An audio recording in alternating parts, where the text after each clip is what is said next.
Good afternoon. Is it afternoon? What time does this launch at? Right now. Good noon, everyone, and welcome back to the Be Fit podcast. I am your host, Conor Murphy, here with Alex Frawley, once intern, now full-time for Big Night Fitness.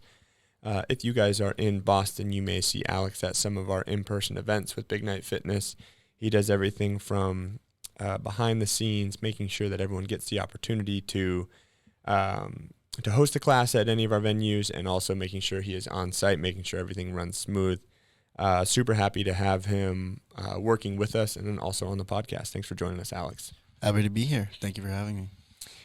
Today, the topic of discussion is, we work with a bunch of different fitness professionals. I'm going to try to stray away from going directly into disciplines and more so about trainers, health professionals, people in this industry to where their goal is to improve the quality of life of others through health and wellness. Now, if we were to ask, what is the goal of working out? There's probably a few pretty easy things that most people would say. Like if I were to ask either of you guys, like, hey, like what do you want from working out? What are your goals? Feel better. To feel better, right? And that's relatively subjective. How do you feel better? What are things that happen to where you feel good?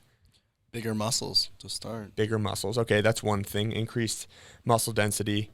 I don't know if that's what everyone wants, but I think that's a pretty positive thing, being more capable of moving objects of strength. What else? Energy levels. Energy levels. I want to feel better throughout the day. That's where we start to get into more of the physiology of what's happening, of how we're starting to feel better. What are some, maybe not you specific, but some things that people want, adaptation people want from a training program or from a trainer? Accountability. Yes. I mean, yeah, now we're talking about the actual job piece of it. I think more so what I'm going down, and you guys can correct me if I'm wrong, but a lot of times I hear as a fitness professional, I want to lose weight. And I think the specific weight is decrease body fat. That's a big goal. I want to look good for beach season. I want to look good naked. I have a wedding coming up. I have this or that. And it's like, so there's a lot of these things to where it's like, hey, these are some of the goals that people want. How are you going about getting them? And how are you going about dealing with different people? Now we want adaptation in these areas, so we have to talk about what a fitness program is. And if we talk about what a fitness program is, well, we need to define fitness. And that's an issue that I have, or an issue that I've seen, is that a lot of fitness professionals don't have a definition of fitness, which is difficult because how are you supposed to gain adaptation in something that you do not have a definition for? You don't have something direct where it's like, this is what I want to get better at. So in the CrossFit Level 1 seminar, they talk about what is fitness, and they introduce a few different models. And what I'm going to do today is I'm going to talk about a model called the Sickness, Wellness, Fitness Continuum, more so because we're talking about where we want adaptation and a balance of lifestyle factors and how we get there. And I'm going to bring the whiteboard in here, because I want to give you guys a visual representation of, if you are a trainer or if you are someone who is seeking training, these are things that you should have at the front of mind about what you want to improve upon. So I'll hop up on here on the whiteboard, and we'll kind of discuss this a little bit. As he's hopping up. I'm hopped up. All right. So I'm going to draw a little half circle here.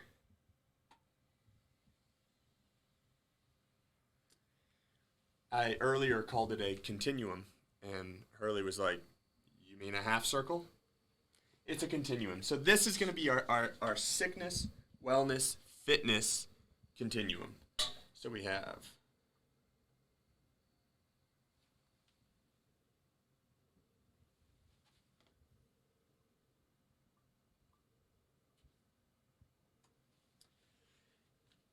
now, with nothing on here, if I were to say, hey, where do you want to be? Where do you want to fall on this? Where would you guys say?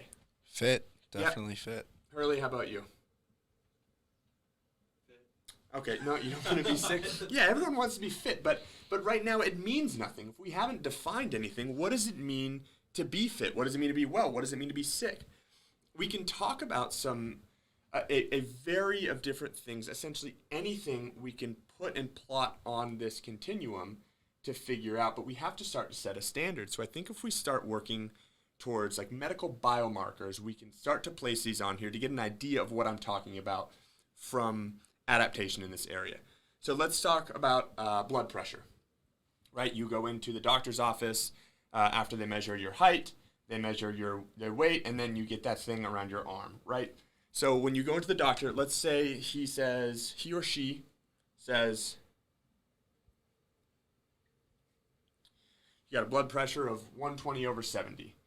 And the doctor reaches out and you fist bump them, good to go. Awesome. That's well. That's what they say is average. You're like, hey, you're doing pretty dang good. So as you can see, anything forward of that would be fit. Anything negative of that would be sick. So if we had someone who's, 110/60, doctor's like, whoa, what are you doing? Awesome work. Keep it up. Fist bumps. And then someone can come in and they are, let's say, I don't know, 180/100. Yikes. Doctor's like, yikes. You are now at risk of a few different things. One, we're talking about hypertension, but as that goes into, in layman's terms, increased risk for heart attack, increased risk of stroke. That's ideally not so good. So now we have some markers we can put on here. Let's talk about some more things. Let's talk about body fat percentage. You go in, let's say, 20% body fat. Doctor's like, right on, average, good. Go down here to fit,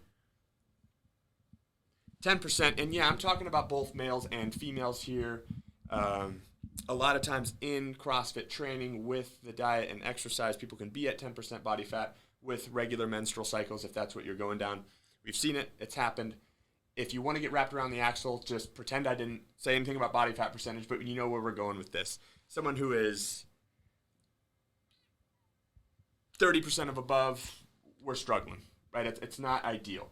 Now, again, we're not in the business of fat shaming or saying anything here. We are in the business of we're trying to get people healthy. I think it is easy to see that the 20% body fat is healthier than our 30% body fat and up from that. So we get into those obese type states. What else do we have?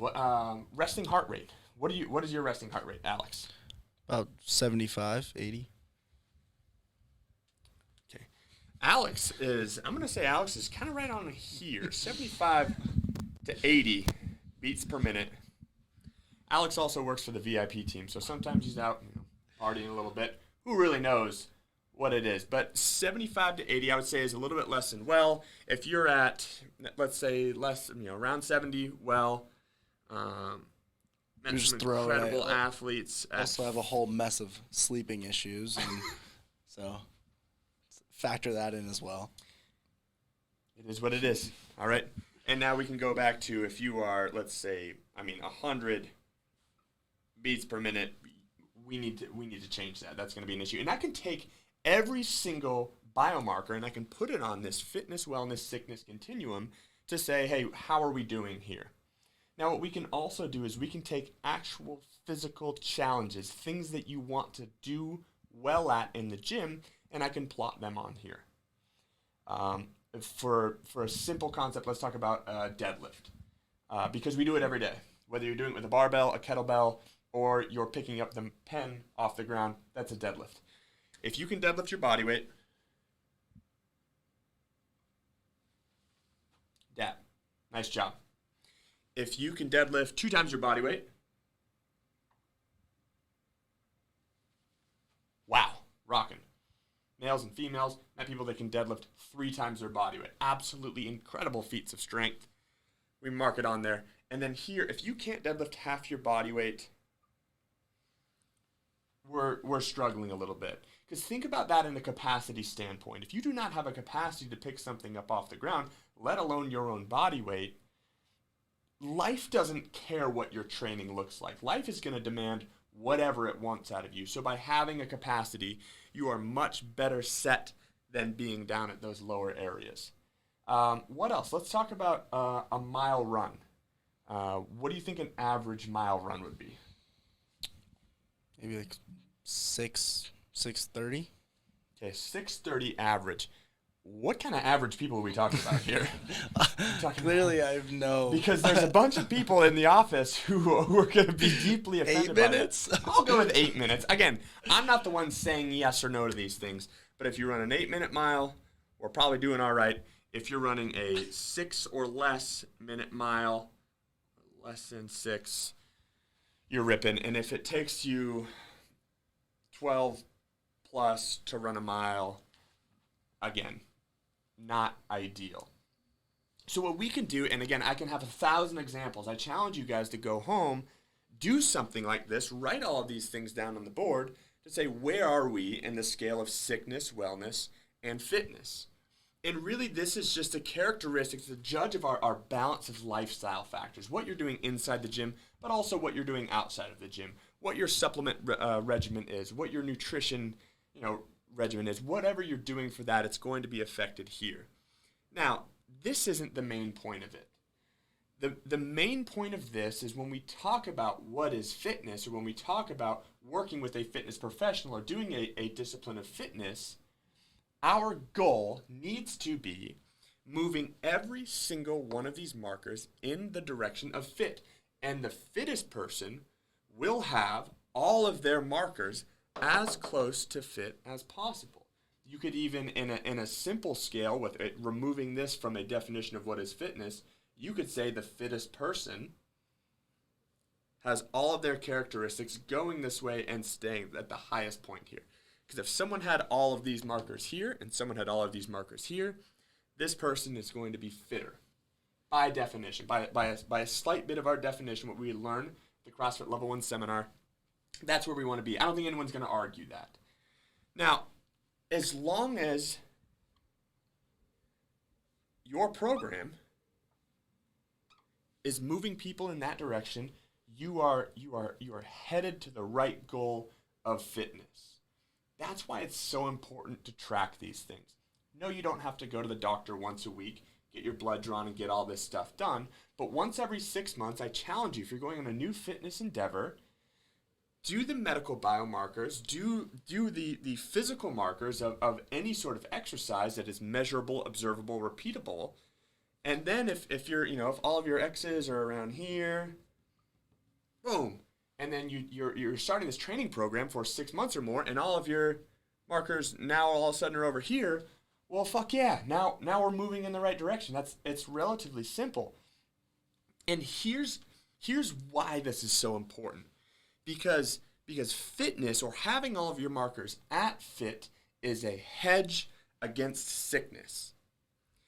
If, let's say, my average plots are right over here, I don't eat a dozen donuts one night and then I wake up over here. That's not how that works. I have now built a hedge to where I have to go all the way through wellness in order to get to sickness. Now, granted, there could be some sort of catastrophic event like a car crash or something, but I will tell you that I have seen these tragic accidents happen to someone who has all their markers up over here, and shit, they are much better off than someone if it happened to them right here. If this is, let's say this is, I don't know, Alex Frawley, and he's got all of his markers right here, and now all of a sudden life kind of starts to happen to him, right? Life happens to us. We don't have as much time to exercise. We have a child. Not saying that Alex does. Not saying that he doesn't. Not. But in that matter, let's say someone has a kid. They don't get as much sleep. They're not eating as well. They're not doing these things as well. Well, that person may move down to here before they figure it out again. You know what? Life happens to everyone, though. So if I'm right here, if all my markers are right over in this way, and life happens to me, well, I'm going to fall to this here real quick. And what that looks like is a bunch of different medications. It looks like a poor quality of life, not a lot of capacity to do the things that you love doing, whether it be running, snowboarding, jumping, picking up your child off the ground, not a lot of good stuff is happening over there.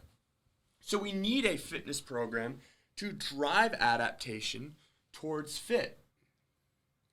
And where sometimes people get lost into where it is difficult for a trainer to relay this information to an athlete or to one of their clients is that they will see people that are here.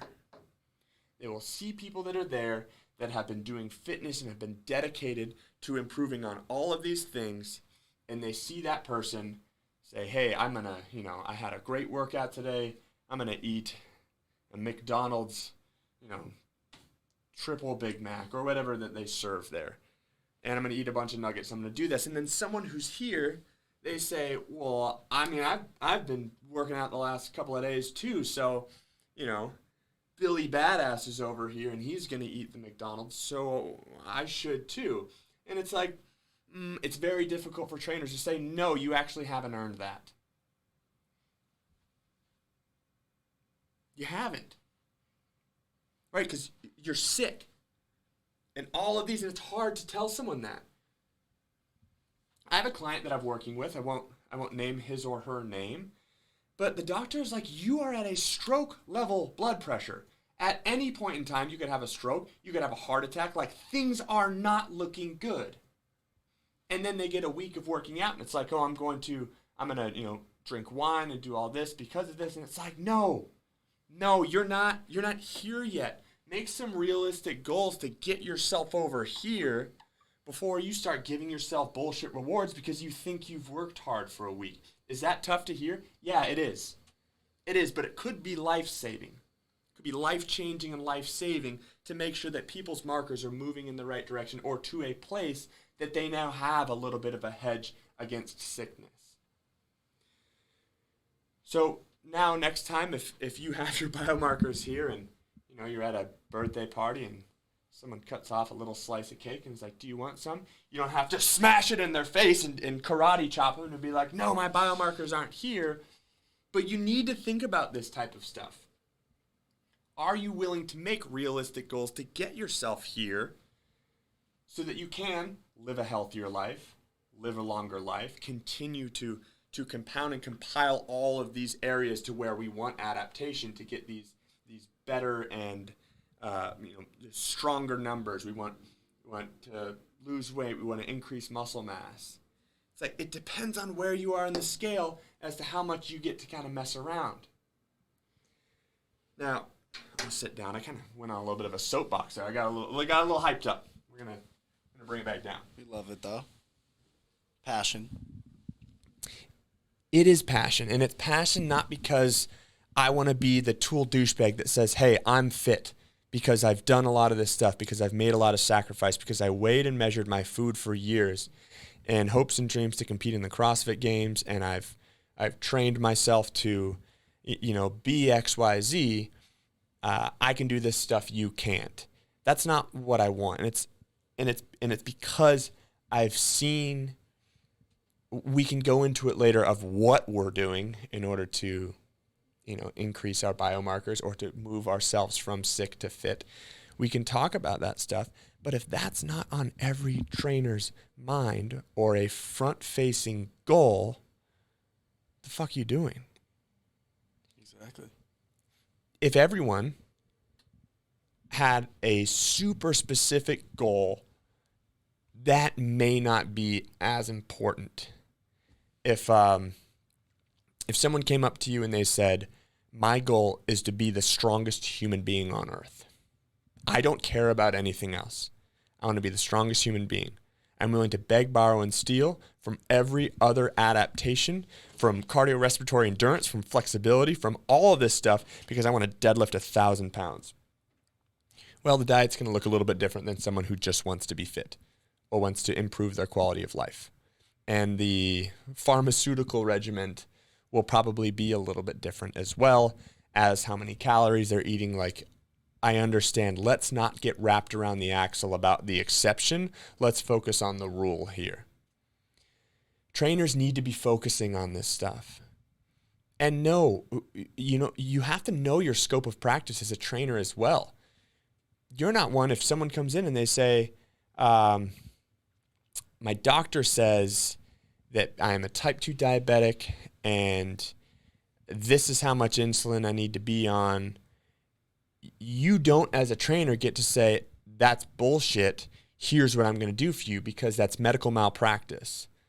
But if you say, what's type 2 diabetes? Well, okay, what are we talking about here? We're talking about glucose intolerance and your body either producing so much insulin that is no longer effective, and that we have chronically high levels of blood glucose, which you can plot on there as well. If you're between 70 and 100 milligrams per deciliter of fasting glucose levels, you're doing okay. If you're chronically elevated, well, odds are there's a ton of insulin being pumped into your system. You probably have hyperinsulinemia, which is the causal mechanism for the deadly quartet. It's like we can go all on about this stuff to have the knowledge on it, but it's like, hey, maybe we start to improve by removing processed, liquid, refined carbohydrates, removing added sugars from their diet, and start to increase. So instead of them being sedentary and sitting on the couch, now we're getting, as Coach Greg Glassman would say, we're getting off the carbs and off the couch. You have that ability as a trainer to do that to someone, and that's important because that's life-saving. But you have to understand those things. I don't think there's a single trainer out there that's like, oh no, we're gonna eat a lot of processed carbohydrates and sugar. But it depends on where you're at in that program to how much leeway you have. And I don't want to be like, I'm only going to train elite people. One of my first clients, one of my favorite stories of CrossFit, I got the opportunity to do is an 82-year-old woman came into my gym and saw the video, thank you CrossFit.com, of being like, someone who could no longer sit down and stand up in their favorite chair. Well, shit. Right? So it was like, she had to do the old triple rock, the old 1, 2, hands down, and press to sit up. And that's her favorite chair. And so she said, well, functional movements, you can regain functional capacity. In fact, it is not only helpful, it is necessary. Like, all right. So I'm like, okay, I know functional movements work, but now I have this 82-year-old woman who cannot sit down or stand up in her favorite chair. Well, let's find a pain-free range of motion for her to squat, deadlift, and press, and let's see if we can get it better. And after a couple of months, well, sure as shit, she had the video to where she put both of her arms out in front of her without having to use her arms, stood up out of her chair, and sat back down. Wonderful stuff, right? That's regaining functionality, because if you were to plot on the sickness, wellness, fitness continuum, the inability to stand and sit by yourself, where do you think that would fall? Towards sickness. That would fall, and I think everyone could agree with that. Yep, I would hope. So, and we don't need to have this. This is just, again, be it front of mind. But if you want to, whether you are a client or a trainer, if you want to grab a graph and just put some general plot markers on there for someone that you know or know intimately, they're like all of this stuff on, and get that snapshot, and 6 months later, check yourself, check your training regimen. If you're not regularly doing that, how do you know you're getting people the results that they want? And on the next episode, what I want to talk about is what is fitness? And I base my understanding and knowledge off of verbatim CrossFit's definition of fitness. But I challenge you, if you're a fitness professional, what is your definition of fitness? Define it. And if you don't have one, maybe make one up, or look to see what other people have chosen as what fitness is. Because if you want to derive adaptation in something, you need to be able to define it. You need to be able to see it. So that's one model from CrossFit's definition of what is fitness. It's the balance of lifestyle factors, the sickness, wellness, fitness continuum, and any fitness program, if you are a fitness professional or running a fitness program, needs to be pushing every single biomarker or marker that you can plot on that graph towards fit or towards well or moving in the correct direction. Challenge yourself to that. Do that for a little bit. If you guys have questions, comments, or concerns, drop them in the comments. I know people on YouTube are usually very nice in the comments. Always. drop some comments. We're here to help. I'm not here to say what you're doing is wrong or what I'm doing is right, but we should be able to have a discussion because we are trying to improve the quality of life of other people. That is our job, regardless of how we're doing it. That's all I got. You got anything else? Comments or reach out to us on Instagram, Big Night Fitness. Thank you, guys. Thanks for listening to the rant. We're back next week. We've got some special guests on the podcast for you, so rock and roll.